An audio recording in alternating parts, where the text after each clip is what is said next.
present system. Dr. Demming has identified 5 deadly diseases of American management. For the transformation to occur, these diseases must be recognized and cured. Number 1 is lack of constancy of purpose, to stay in business. By providing service and product that will have a market in the future. I see it in work that I do with hospitals, motor freight, railways, manufacturing, department stores. People have not decided what it is that they're in business for. They really don't know. They define it in terms of service, to produce product and service that will have a market of the future, or is it just to have jobs, get paid, have jobs, live a little while, maybe get into something else? Lack of constancy of purpose means short-term thinking. Deadly disease number 1, lack of constancy of purpose, no planning for the future, lack of long-term definition and goals. The second deadly disease is emphasis on short-term profits, short-term thinking, dividends, no matter what. Creative accounting, shipping stuff out, no matter what. Make it look good. Devastating to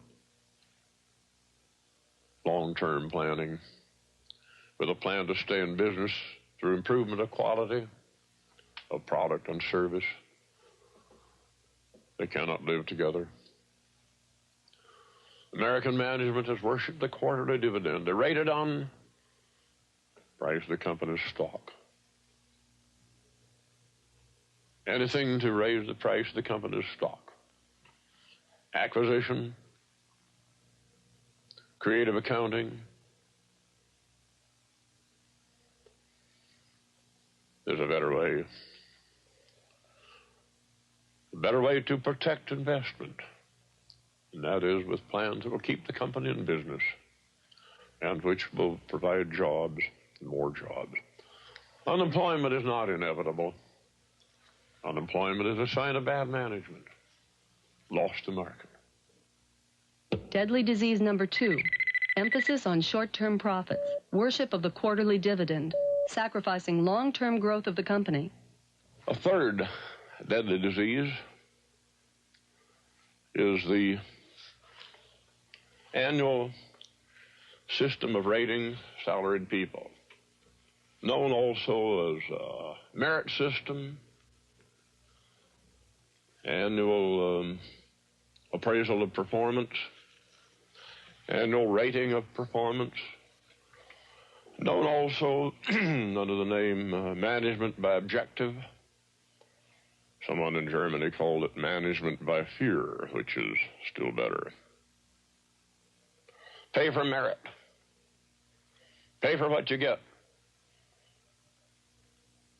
Reward performance. Sounds great. Can't be done. Unfortunately, it cannot be done on short range. After 10 years, perhaps. 20 years, yes. But Americans have somehow become obsessed. From many years back, and nobody knows where it originated and why, that everybody must be appraised. Now, the effect is devastating. People have to have something to show, something to count. In other words, the system, merit system, nourishes short-term performance and annihilates long-term planning. It annihilates teamwork. People cannot work together. To get promotion, you have to get ahead. By working with a team, you help other people. You may help yourself equally, but you don't get ahead by being equal. You get ahead by being ahead.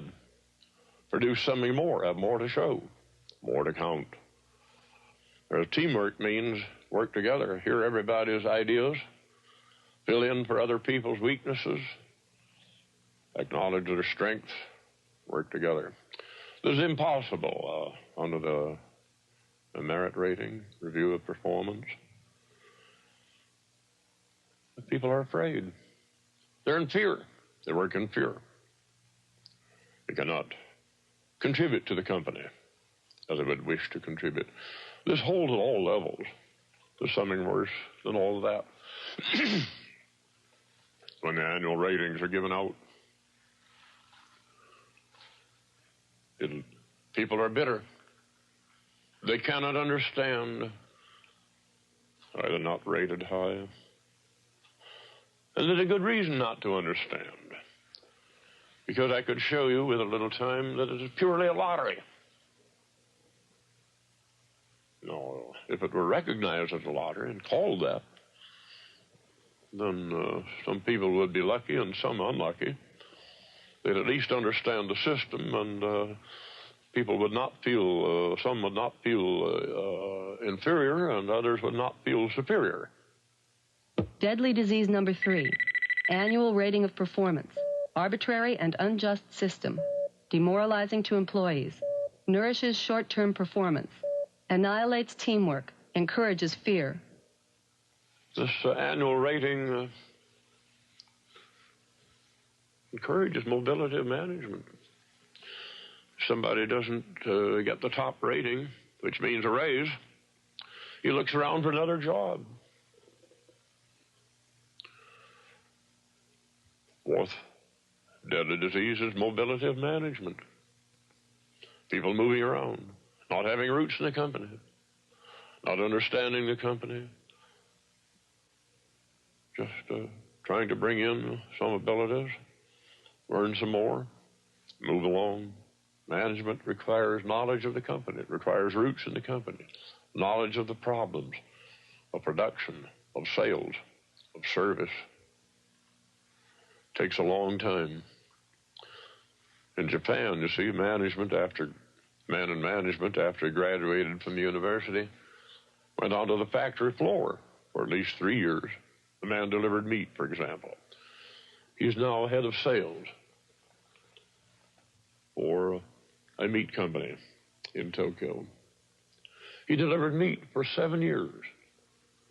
Get up at 3 in the morning, deliver meat. He knows the disappointments of a customer, a hotel that got the wrong kind of meat. They couldn't deliver what he needed. He delivered meat to hotels, stores, restaurants. He knows what it is to have a truck break down. He knows those problems. People in management today know nothing about the problems of anybody else. They don't even know their own. Deadly disease number 4, mobility of management. No roots in the company, no knowledge of the company, no understanding of its problems. The fifth deadly disease is use of visible figures only for management. Visible figures only. With little or no consideration of figures that are unknown or unknowable. Now, you may ask me, well, why do you talk about figures that are unknown? If it's unknown, how do you know that it's important? Well, let's have a look at some of the unknown and unknowable figures. Very simple. One of them is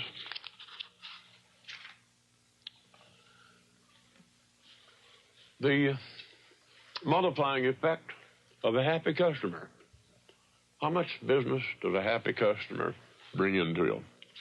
Nobody knows. There are conjectures,